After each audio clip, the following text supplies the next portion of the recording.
we doing? Oriole fans, Raven fans, thank you very much for joining us this week on the Rivalry Sports Podcast for fans like me. Like and subscribe to all of our social media content. If y'all have been watching us there, so definitely we're on our Facebook page, our YouTube page, our Twitter page, our Rumble page. So we're all over the place. Instagram, LinkedIn, all of us. Rivalry Sports. Type in Rivalry Sports or Rivalry Sports Podcast. You'll find us on all platforms. But obviously, you're the first ones watching this. You're watching this on our YouTube channel, our Twitter page, and our Twitch page. So thank you very much for joining us for this. Today, we are here despite the result of the Orioles game last night. So we're all going over this today. Of course, Genesis Notary Services /Facebook.com. If you are looking for information as far as your notary services, tremendous as we will stamp your documents with care in the Valley. So if you live in the Winchester, Virginia area, Stevens City, Kernstown, as they put it here, Front Roll, you guys there, Northern Virginia, definitely check us out. Genesis Notary Service, Facebook.com. See this hat? We got a bunch of them here. RavenrySports.company.site. This is an official Ravens jersey here. So definitely we can get that for you as well. Definitely check that out. RavenrySports.company.site. If you can't find it, it's RavenrySports@gmail.com. We will go get it for you. So definitely you can request it. And also to any other social media platforms. If somebody just wants to get a jersey, we can definitely do that for you. See Charles Harris. We are LegalShield.com. So definitely check that out as well. Value of that is tremendous. More people called me this week about the Legal Shield. So we thank you for that. If you are looking for that, definitely go ahead and reach out again on our social media platforms. Harris Legal Shield. Put it on the Facebook, LinkedIn, Twitch. Google. Harris Legal Shield, Winchester, Virginia.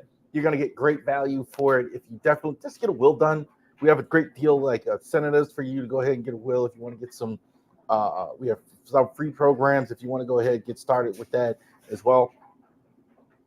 And also men's basketball preview. So the Terps here are going to start up pretty soon. I'm starting my research for that right now. We're going to talk about the Maryland Terps this year and the rest of the Big Ten. So definitely here we are getting that squared away for you as well. So definitely keep that in mind going forward. All right. So let's get down to business. Bittersweet this week. Didn't go this way. Football went well. At least the Ravens, not the Terps. Orioles disappointing, and we're going to have a little different Orioles report. We're going to talk a lot about what's going to happen here with our content here in the offseason with the Orioles and all that, etc. But we got a Ravens victory on Sunday night. 35-10, Ravens over the Buffalo Bills in this one. This was a good old-fashioned butt kicking, as they say. Not close. Ravens were dominant pretty much from start to finish. I saw some stuff, Bills were fraud. No, this is a good Bills team they beat up. I don't know if they're better than they were last year or elite to the point, but this is a good Bills team. They had a good first 3 games as well. They just didn't have it at all. Sunday Ravens just beat them up on the line of scrimmage all night long.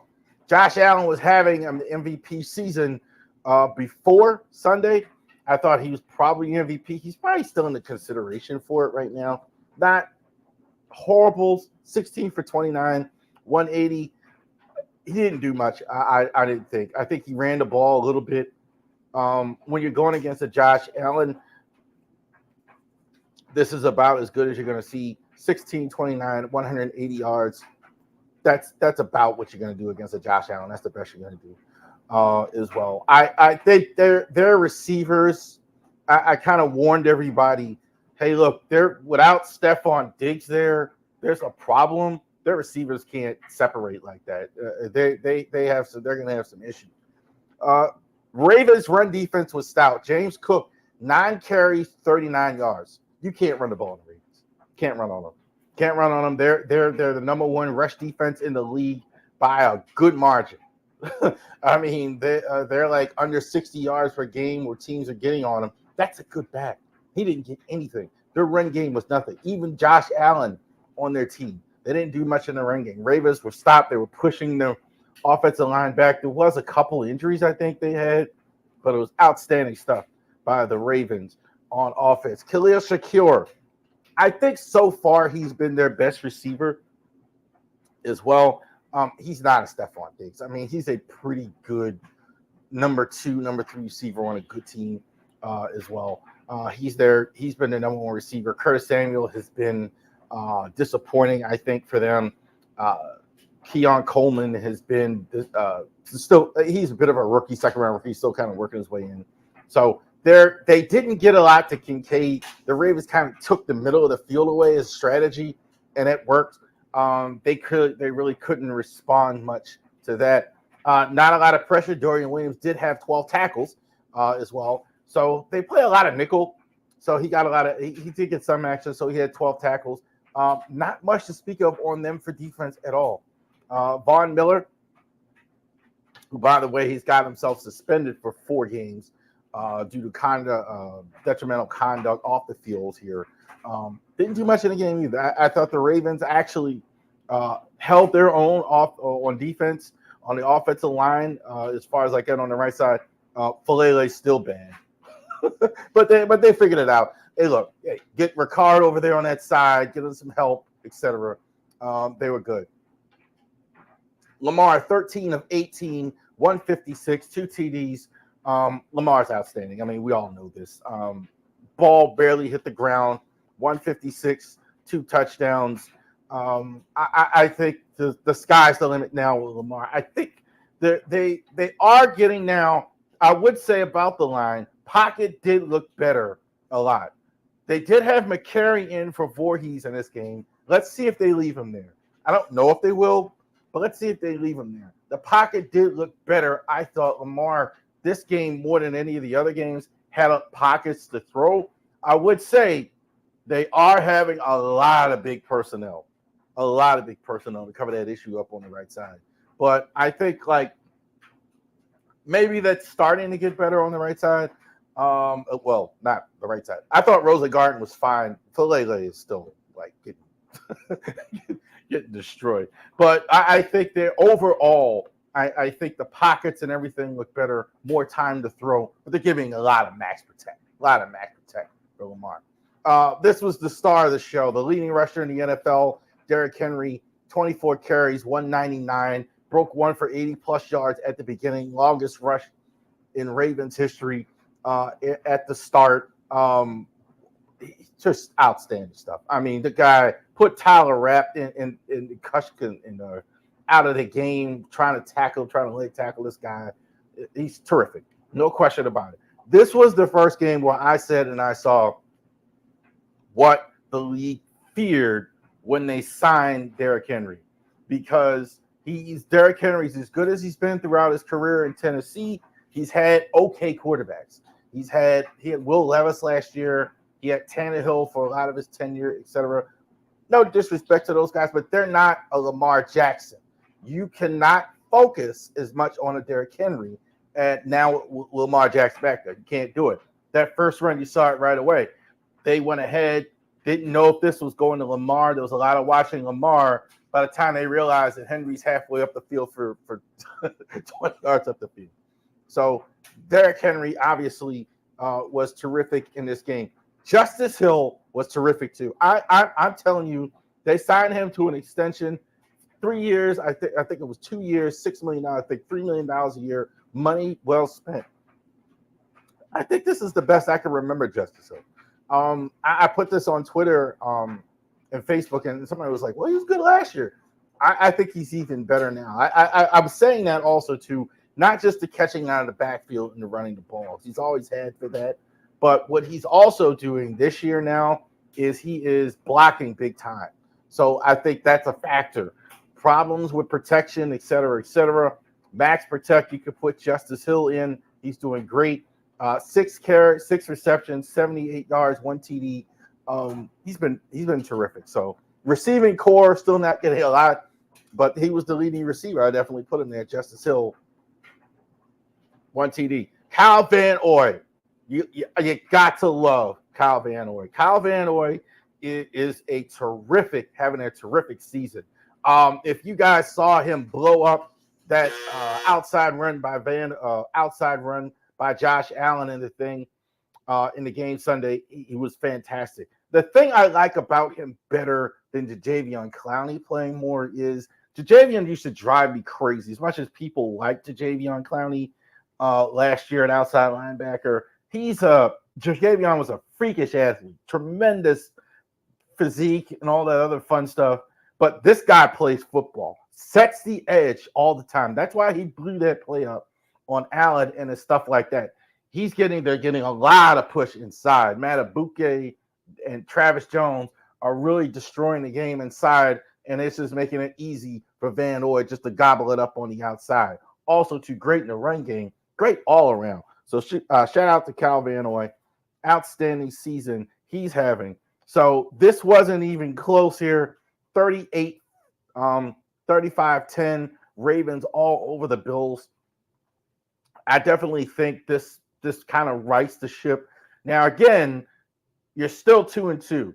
So you need this game coming up still, and it's a division game.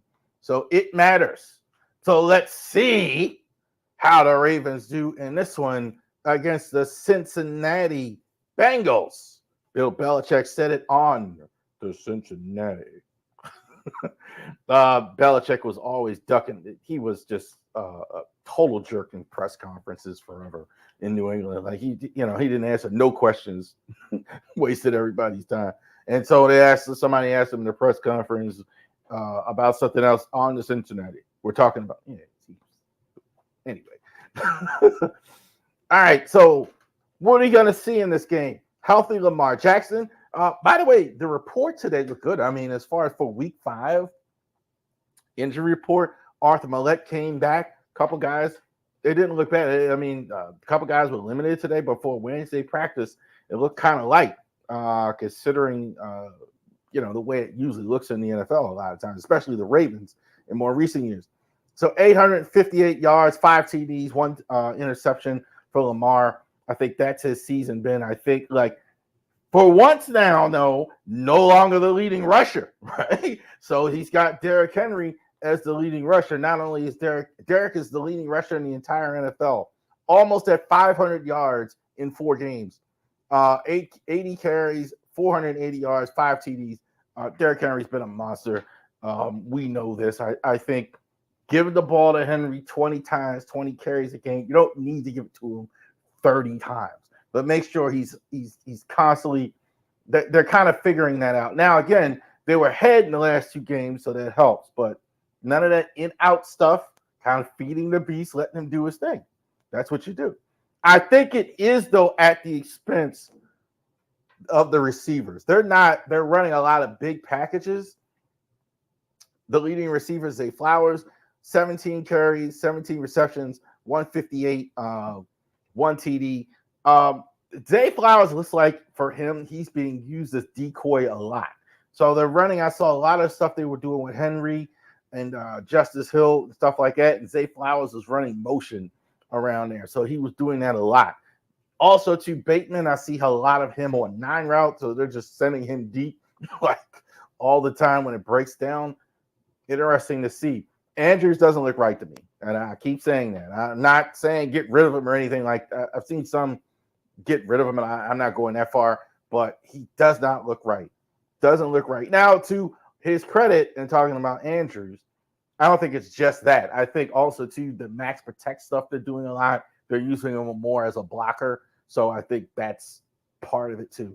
Kyle Van Noy with 6 sacks. We just talked about Van Noy last week. He's been terrific. He's had 2 sacks, 2 consecutive weeks. So this is, I think this is exactly Raven-like. This is exactly what they want. Here's a guy over 30, hungry, hasn't won a title in a long time. Fairly inexpensive, still effective on the field. This is exactly would the Ravens like to see a guy like this, Kyle Van Noy? Joe Burrow, 978 yards, 1 TD, 1 interception. The Bengals get off to such slow starts year after year. So I'm not throwing dirt on the Bengals yet. Burrow, I think, is still really good. I think there's some concern because they're not, the elevation hasn't been there. I think kind of like Jacksonville to a certain extent. I think like fan base, etc., expected more out of Burrow, expected more out of the fan base, expected more out of him. But Joe Burrow, let's not get it twisted. I mean, Joe Burrow is still really good if healthy as well. So definitely not too. The numbers of him and Lamar are not that far apart. Zach Moss, 48 carries, 187, 2 TDs. I kind of said this. I thought one of the most underrated backs, and it is in the league, was Joe Mixon. Joe Mixon really did a good job for a lot of years for the Bengals. They put Zach Moss in, and I think this is kind of what they're getting. Not as much production, nearly as much that we're getting. They're getting, I think, like with a Zach Moss, you're going to get some run game. I don't know how effective he's going to be as good as their Ravens front has looked. I don't think so. I really think that he's going to have hard time. All the teams are having a hard time against the Ravens in their front. Jamar Chase, I don't know if I have him as the best receiver in the NFL anymore, but he's certainly right up there. 19 carries, 300 yards. He's definitely been their best receiver this year. Definitely making it a good case. The Ravens, I would say their secondary was much better in the last game. They kind of, and not to be unfair, like, but the Bills receivers and this two group that they have in Cincinnati, it's like oceans apart. Jamar Chase and T. Higgins. Now they no longer have Tyler Boyd, and so I think it's a little bit easier to focus on these guys. I think you're going to see a lot of double coverage, things like that, but it is going to be a much tougher day against these group receivers. It's hard to have Jamar Chase hold him down for a game, and Trey Hendrickson, I think, is an outstanding pass rusher. He reminds me so much of former Raven Michael McCrary whenever I watch him. The motor's always going. Like Crosby was kind of the same guy. Motor's always going. You never see Trey Hendrickson just knee down on the side. So, always playing hard, always moving. Not a great pass, not a great run stopper at all, but pass rush, outstanding.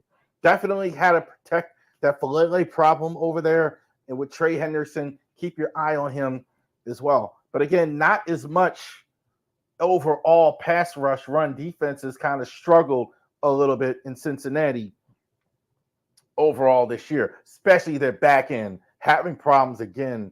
They had problems on that back end forever. Last year they were a little bit, but they were really bad this year. X Factor, Mark Andrews. We're going to X Mark Andrews. I don't know what's going on with Mark. I think some of it is it's the scheme. I think some of it is he can't do what he wants to do because they're playing 3 tight ends a lot. They're playing fullback a lot. So I think that's part of it, in my opinion. So I do think that. I think some of it is he's not all 100%. And I don't know why that is or what the reason for it is. But he's not, he doesn't look himself. Arthur Millette is practicing this week. I don't know if he'll play. John Harbaugh certainly seemed confident that Millette, if in the presser this week, will go ahead and play. I definitely feel that Millette will get a shot. Interesting to see what roster move goes with it. Interesting to see if he plays, how well does he play if he plays. Definitely X factor there. Ravens win this football game, 28-14. Ravens have the number 1 offense in the NFL. They're figuring it out with Henry. I think you're going to see, if they're smart, they're running a lot of carries for him every game. A lot of carries for him every game. Learn how to spread out the ball. I think you still, even with the Henry production, got to spread it out to your receivers a little bit more. Use Mark Andrews a little bit more. Use Zay Flowers a little bit more. I think you can do. I think there's some belief you can't do both for some reason. that you can't throw the ball. That you can't throw the ball and run the ball in a game. That's just not true. You can have a game. You had Henry get some carries, spread it out a little bit, get them involved early. But I think they win. Cincinnati's problems, I think, on defense are really not. I don't see them stopping the Ravens' offense in this one. Really have problems on the defense. Really don't stop the run well. They're having trouble. Logan Wilson has not been great this year. Their secondary, even with our guy Geno Stone, it hasn't shown up. So interesting to see how this goes. 28-14 Ravens over the Bengals in this one. There you go. All right. So Ravens over the Bengals in this one, 28-14. They needed that win last week. That game last Sunday night was just about as big as the other ones that they had. So definitely shout out to the Ravens getting that done. 2-2. We got one team still got games left and going.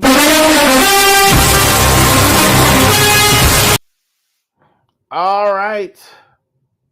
So our Big Five segments, our 5 biggest games on the NFL schedule that are not Raven games. So we're going to go over that. All right. So Big 5 games last week. Let's talk about that a little bit.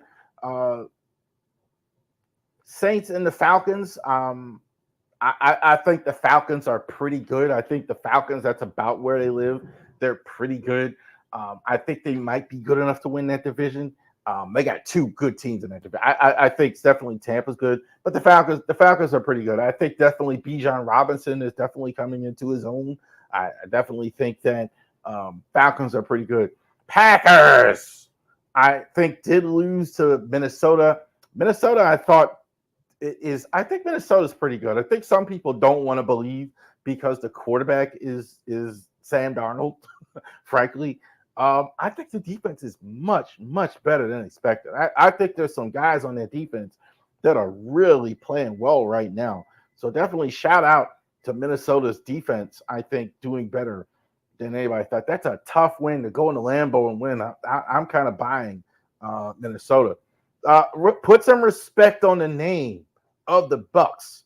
Bucks are really good. Bucks, I think, are convincing me too. Baker Mayfield, Mike Evans, Chris Godwin, they're scoring points. Every week they're scoring points. They're scoring points against good defenses. They go into Detroit last week and win.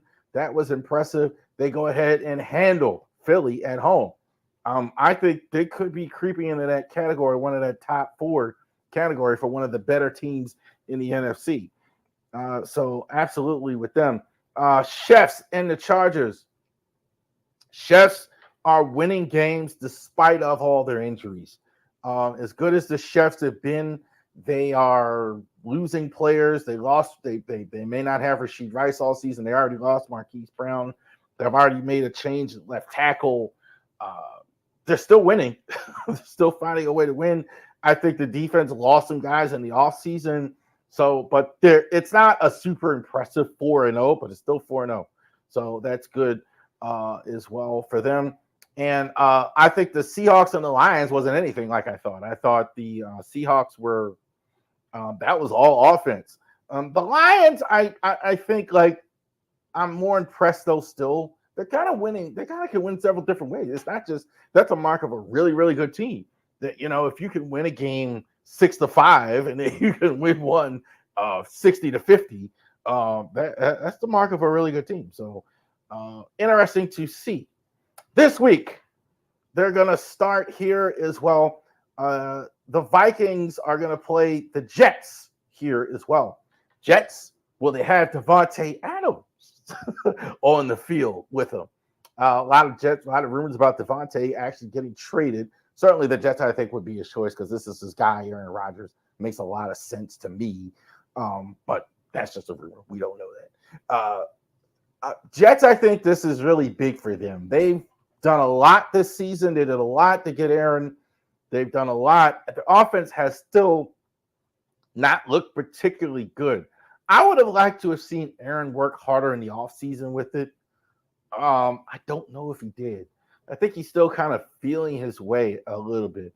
So this is a big game for them overseas. I think the Vikings have been no joke. I mean, there's no other way to say that. They're scoring a lot of points.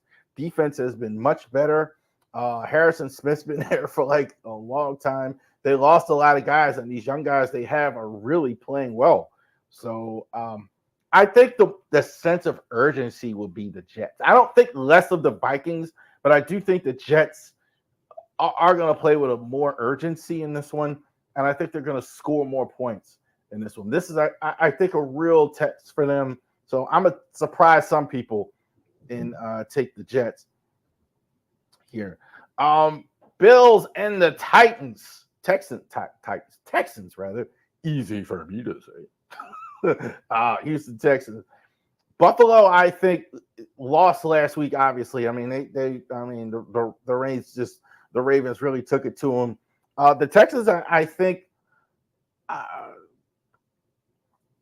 this is interesting. I think the Texans are kind of what I thought too. I think like they haven't looked super great. Sometimes when you have a little bit of hype and you make all these changes, everybody expects you to go 17-0. They're not. They've lost two. I think they've Bills and the Texans. What is the record? I think they lost.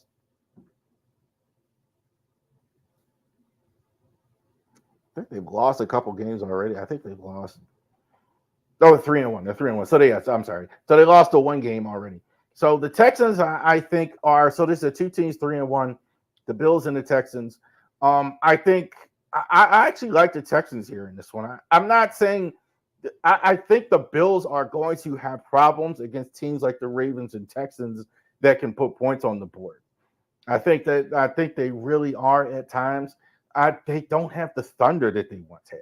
I think they're going to score. I think what you're going to see with Buffalo a lot, they're going to score against teams with inferior offenses like Pittsburgh and stuff like that. Like they're going to outscore them. But they are like a shootout is not going to be their thing. Also, to Stephon Diggs wants to win this game. Like he's going to be super motivated to go ahead and have a big day here. So interesting to see how that plays out. I kind of like the Texans in this one.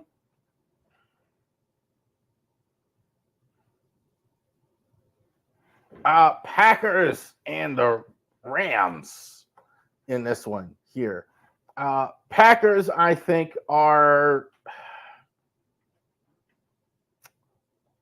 I think Jordan Love has got to bounce back a little bit here. I think he hasn't been good so far this year. I think he's going to be good. But he hasn't been good. I think the Rams, with all their injuries and all their problems, I think probably a good thing here. The Rams, I think you can't count them out, though. I think they are pretty feisty. I think that's a great way to put them. They're a feisty little group of the Rams. I think Stafford is still there, and I think he can get you. He's going to get you some offense as well.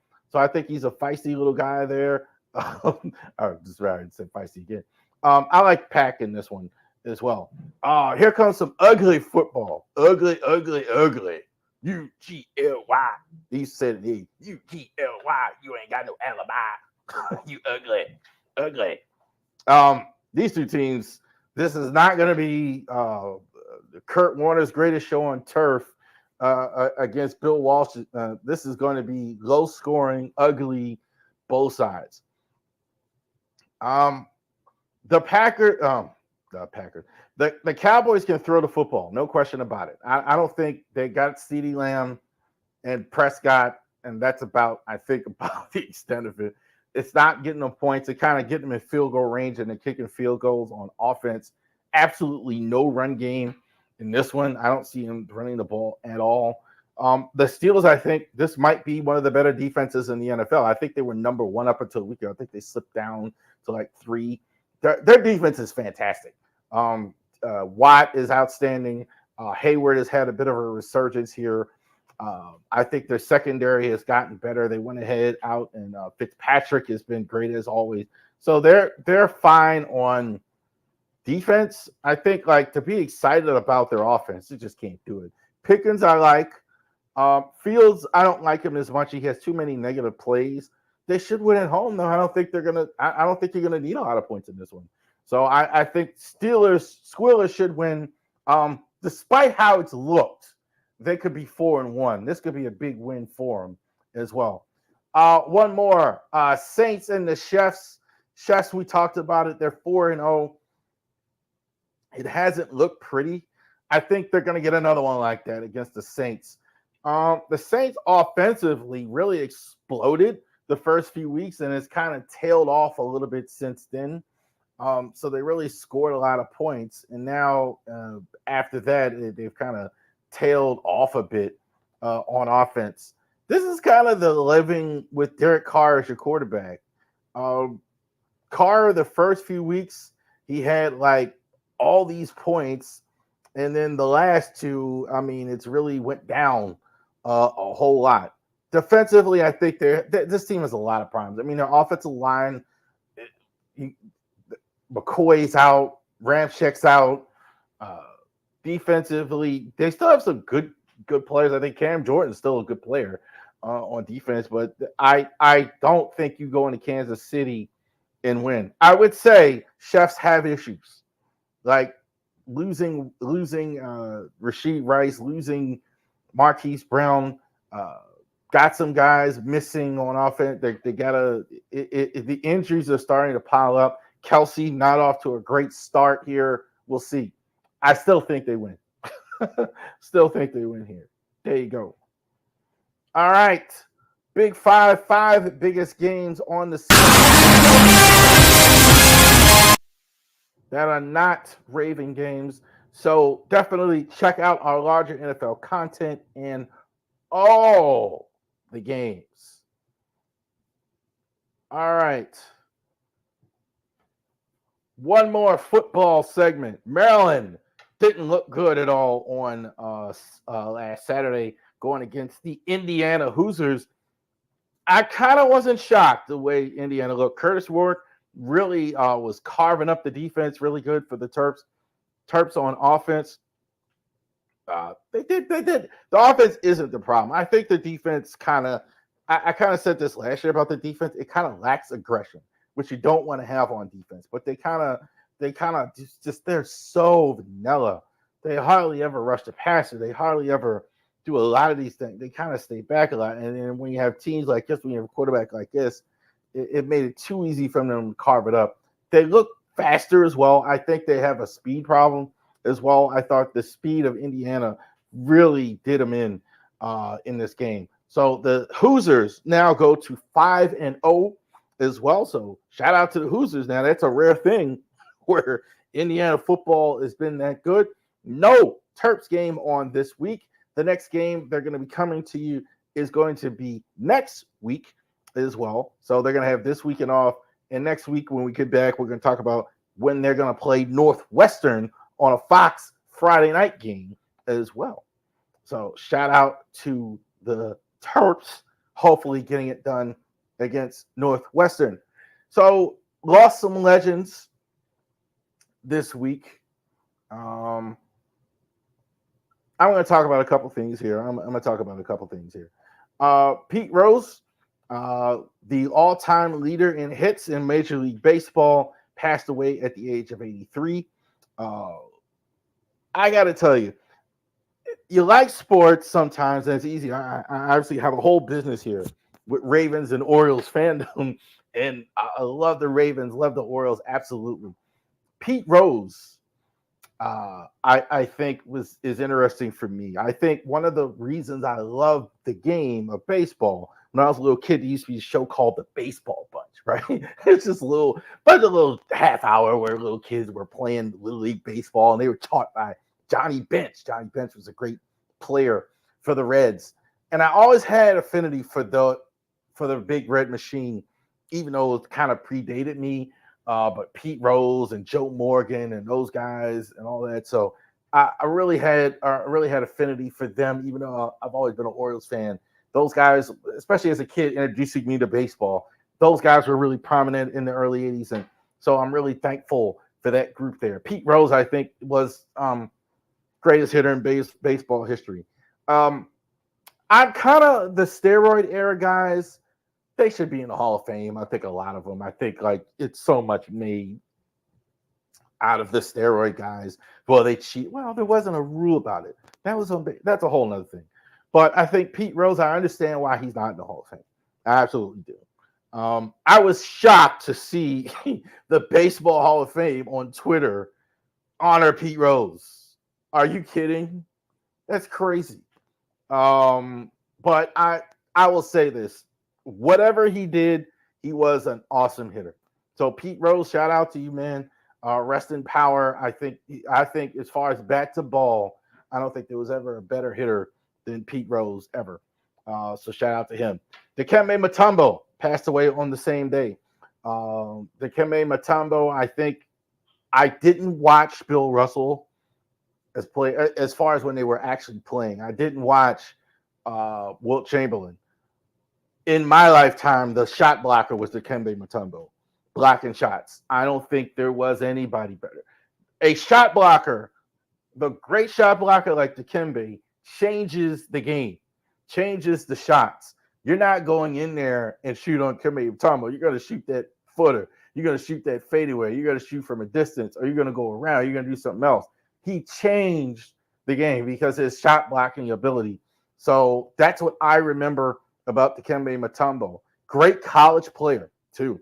I think that hasn't been mentioned a lot. Where him and Alonzo Mourning playing together at Georgetown with Coach John Thompson, really at a time where college basketball was really going, that was something else. So have him go to the league. For a while there, those Georgetown centers really were doing the thing. You had Patrick Ewing, then you had Dikembe Mutombo, you had Alonzo Mourning, you had Thelen Harrington. I mean, you really had a lot of those big guys doing well in college basketball. So shout out to him getting that squared away there as well. Also, too, one more quick one, not sports related, but I did want to even mention John Amos passing away at the age of 83 this week. My 3 favorite shows ever, all time, as far as comedy or maybe even anything, was the Cosby Show, was Martin, and the other one was Good Times.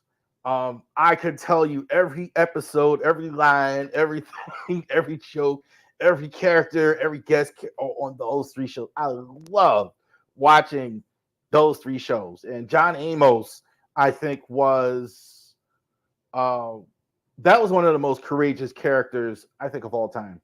James Evans. It was a black man with, I remember it. He has 6th grade education. They would say it, and he took care of his family, and he was a working man, and he was a husband, and all that. And I think it was so funny watching him on Good Times. And I also respected the fact. I mean, he also got fired, I think, from the show because he was fighting for imagery and all that other stuff that a lot of us had to deal with as African Americans and all that. So shout out to him, John Amos, as well. Great movies, great in Roots, great in a lot of great movies. So I didn't even know. I know sports, not sports related, but I really had we lost a few legends this week, so I did want to talk about John Amos a little bit as well. Now let's get to the Orioles. As we know, it's over. I'm going to talk about the regular season. Of course, we're going to talk about the playoff series against Kansas City. But let's talk about the regular season. So let's go ahead and recap September here. What the Orioles did in September down the stretch. So let me get back to that. 91-71 was the way the season went. They won their last 7 out of 10. They finished 2nd in the AL behind the Yankees. They had a good last stretch in the regular season, at least. When they had the cavalry come back, they actually did much, much better. All right, sorry about that. I had to plug it back up there. Make sure I didn't go dead there. All right, so let's talk about the Orioles batting order. Gunnar, I think was outstanding this year for the most part. I don't know why, but he's hitting better. He always hits better at the top of the batting order. I don't know why that is. I don't know if he sees the ball there or if he's getting pitched differently or whatever it is, but he does much better at the top. Cedric was actually hitting higher this year. I thought a strong September probably to me made – I don't know what they're going to do with Cedric in the offseason, but definitely he certainly made a strong case at the end of the year that he can still start in center field. I think defensively he's always been terrific. Not great at the plate. The average has dropped and all that other stuff. Still stealing bases. Still, he's doing everything else. He's got to bring his average up, but I thought he was great at the finish. Santander is a home run monster. He was outstanding. I think you could call him streaky. I thought this was by far his best pro season. Santander hit a ton of home runs for the Baltimore Orioles. So definitely, I don't think you're going to be able to keep him. We'll get in the free agency and all that going forward. But yeah, I think he was outstanding all season, except for again, kind of like Cedric, average, you like to see that a little higher, but I think everything else was great. Third, and I think in all the majors and home runs, so he was fantastic. Colton Cowser, I think, is the likely rookie of the year. 24 home runs for Colton. You know what surprised me is how good he was in the outfield, in center especially, all year long. This guy can play anywhere in the outfield very well. Defensively, terrific. Needs to see the ball better. I think he swings for. Like to see him improve his average. I think he kind of reminds me of Mountie he kind of lacks discipline at the plate at times. I'd like to see a little bit more of that, but he's outstanding. Bright future for Colton Cowser. Definitely should be starting next year in the outfielder. Adley struggled at the end. I think he's too good of a hitter to be hitting 250 anything. Pulling the ball way too much. He started to adjust, I thought, the last couple games I saw the last 2 weeks, where he kind of was just going with the pitch, kind of going the other way consistently. He just was pulling the ball way too much. Some people speculated that he's injured. Maybe he was. But I think he was just pulling off too much, trying to hit too many home runs. 1979 for Adley, not bad. I think good for a catcher, but not what we're expecting from him. He can more to come. Interesting to see. Ryan O'Hearn was Ryan O'Hearn. Solid, but not spectacular. Ryan O'Hearn is a solid hitter. That's why he's there. He doesn't really play against lefties, plays well against the righties, and he hits very well. He hits also in key situations. That's really what I like about O'Hearn. He's not just giving you stuff anytime, like solo home runs and all that other stuff. 8th inning, 9th inning, late in the game, he's locked in. Interesting to see what happens to him. There's a lot of guys at that spot. One of them is Mountcastle, back just in time for the playoffs. I thought Mountie can't stay healthy. I think you talk about Adley maybe not getting what you expect. Mountie every year has his injury issues. I think like he's missed chunks of a year, a couple of years here where he's not. His production, I think, has dipped. I think at the plate, when you get him at the plate, he's just fine. So I think you could keep him healthy. I think you're going to have problems. But more and more the injury issues are coming up with Adley. Jordan Westberg, back just in time for the playoffs as well. I think Westy was terrific. I think he might be the secret weapon of the whole deal. Westy, I think is, first of all, I think he's outstanding at second base. I think he's good at third, but I think he's outstanding at second base. Great defensively, great fundamentally sound hitter. He kind of was more Adley than Adley at the plate. I mean, just gives you something. Kind of goes the other way, hits with the pitch. Then you're going to get a home run. Then you get a power.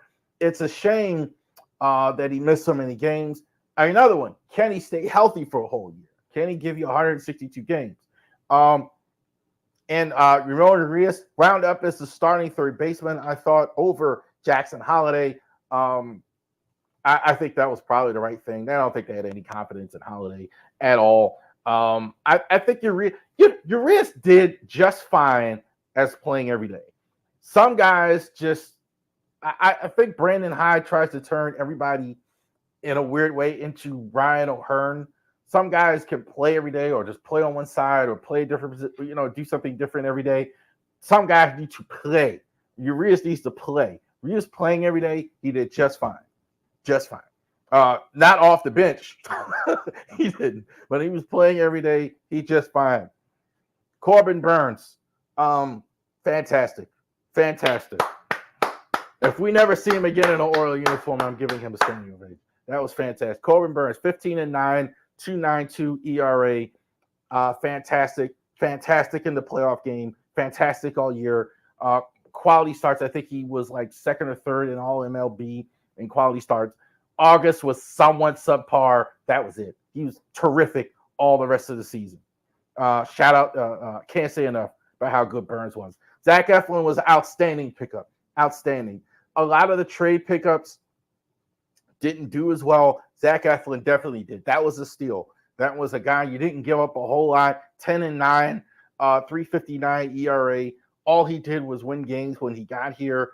I think he had a trip on the DL, so that on the IL rather. That's a bit of a concern. I think he had one or two bad starts, but Eflin was terrific. That was a great pickup. I thought it was a great pickup considering what you gave up. Dean Kramer was better at the finish. It looked more respectable. He's not consistent enough for me. I think as a third, fourth starter, I don't love it at him as the third, fourth starter. I think that's about where he is. I think that's what he's going to be next year. He's going to be a third starter. Got to do better, but we've seen a lot of average with him as well. Albert Suarez, that's a crime that this guy wasn't on the playoff roster. I don't care that we did lose in 2 straight games, that he deserved it. A guy who's been in the minors forever, a 34-year-old rookie, and you don't play him in the playoffs at all, or don't even have him on the active roster. That was just terrible, terrible, terrible. And I thought he was better than Dean Kramer throughout the course of the year. I know why they did it, because they wanted to save him for the first game. I don't care. Have him on the roster. He's been better in the bullpen. The idea was, my thought was that, okay, so they win the series and you could start him in the next series because you couldn't start Byrne. I don't care. He should have been there. That's right. End of tirade there. Cade Povich, I think he's got some work to do. I think it'll be interesting to see how much better he can get in the offseason. Him and Chance McDermott didn't give you a whole lot. Very inconsistent. I thought he was probably the worst guy that got the most amount of starts all year was Cade Povich as a rookie as well. Sir Anthony Dominguez was the closer at the end. I don't know why y'all like Dominguez so much. I thought he was okay. I don't see why y'all love Dominguez. I thought he was decent. Decent was about it. Good fastball, throws hard. He's a middle reliever in a closer spot. You talk about not liking Kimbrel. Dominguez, I thought was pretty good, and he was good at times. I definitely agree with you. Cano, I think for some reason he's not a ninth inning guy. He's not good in the ninth inning. I don't know why. It's frustrating. Perez, I think, has tremendous stuff, but he fades in and out at times. He's good, and then he's bad. He gave up the only run in the playoff game. So interesting to see there. Jacob Webb, I thought was arguably their most consistent. The only thing he did wrong was actually he got hurt, and it's interesting to see. He was, I think, from bell to bell, from wire to wire, their best. I'll give it to Jacob Webb. I mean, as far as their best reliever all season long. Keegan Aiken had a good finish to the season. 332, 1 save. Greg Soto, I think, came over in trade. About as expected. Good at times. Good at times. I think they're probably going to try and upgrade from that in the offseason. And Danny Colombe, injuries kind of wrecked him at the end there, but I think he was pretty good. Good, solid middle relief guy. There you go. All right. Recap the Orioles September. This is the last report, Orioles report of the season, of the regular season. We'll do Orioles reports next season for the Orioles. We are going to talk Orioles, and the Rivalry Sports podcast is different. We talk Orioles and Ravens every single podcast. So there isn't one where we don't talk Orioles, where we don't talk Ravens. We're going to start Orioles free agency context. We're going to talk about it. We're going to talk about the best prospects in the minors. We're going to have a lot of baseball discussions. So every time you're watching our podcast, we talk Orioles baseball on it. No question about it. All right. But no more games, obviously, because we're eliminated. So this is the last Orioles report for that. Similar to the beginning of the start where we have segments like we're talking about Ravens football, Orioles report. We kind of, there's 5 games in a week instead of one, so we kind of consolidated and everything. So we're eliminated. Look at that. 1 run in 2 games. The Royals beat us 1-0 in game 1, 2-1 in game 2. Game 1, Burns was boss. Burns was a boss. I was so angry. I mean, they just so disappointed that they couldn't give him anything runs. You worried about the bullpen. He took you into the 9th inning. The 9th inning, gave up 1 run the whole game, and that was all. Orioles could not get anything going offensively in this one. Second game, same. They didn't get as much from Eflin. I think they took him out, after 5 innings. I think it was like 4 2/3 or whatever. And it was in the 5th. And the bullpen actually held up in this one, except for the 1 run that Perez gave up. 2-1, Orioles lose. Only offense they got in both games was a home run by Cedric Mullins. Cedric was outstanding with the home run. That was it. There was nothing else. Not enough offense. This tells the story. Shout out Cam Bryce putting this out there. Great Orioles reporter. Orioles during the series. Gunnar 0 for 7. Adley 1 for 8. Santander 1 for 8. Westberg 1 and 6. I didn't watch. It's almost copy paste from the video I had last year with the Rangers. I didn't look at it, but that's not going to work. Quote the great Marv Albert when he talked about this years ago, and it's basketball reference, talking about Patrick Ewing in the playoffs. To be good is not good enough. You need to rise above that. To be good in the regular season, to win a World Series is not good enough. You got to rise above that. That's not what this is. I understand you're going against Reagans and Lugo and all. I understand that. But you got to play well at the best times, at the toughest times. Not close. 0 for 7, 1 for 8, 1 for 8, 1 for 6. Not going to work. You didn't score. And that's the problem. These guys, you're saying these guys are the future of your organization. These guys, and they might be. These guys are elite, but if they're going to be aircraft carriers, they have to step up at times. 2 straight playoffs, it's been a total dud. And that's not going to get it. You're not going to go ahead and you're not going to go ahead and win a World Series if you're not going to play well in the playoffs. So let's all hope we can build off of this, etc. What did the owner have to say? Disappointing end to a great season. He put this on Twitter. Thanks to the players, coaches, and staff for the incredibly hard work. I'm humbled and strengthened by Baltimore's love for our team. He's going to build our strong foundation back ready next year, playing our hearts for the best fans in the world. Go O's. So that's the owner. I actually thanked him for this. I know a lot of us are disappointed that it didn't go our way, and I am too, obviously, big Oriole fan. But it would be worse without the Angelos. I'm not. They were bad. Like all the excitement, you're for sure you wouldn't have any shot. We'll get into free agency and all that, Burns and all that. I'm thankful that he's here, and let's hope we can build on this this year. Orioles have demonstrated that they lack offensive firepower needed to compete for a World Series title. Just winning none of the 2 games highlights the issue. To succeed in the playoffs, it's not enough to excel during the regular season. They must elevate performance when it matters most. Unfortunately, that didn't happen. Put that on the Rivalry Sports site as well because they didn't elevate their performance. A lot of y'all are mad at Brandon Hyde. I'm not for or against Hyde. I don't know how I feel about Brandon Hyde. I think Hyde is I think for the most part he's a good manager.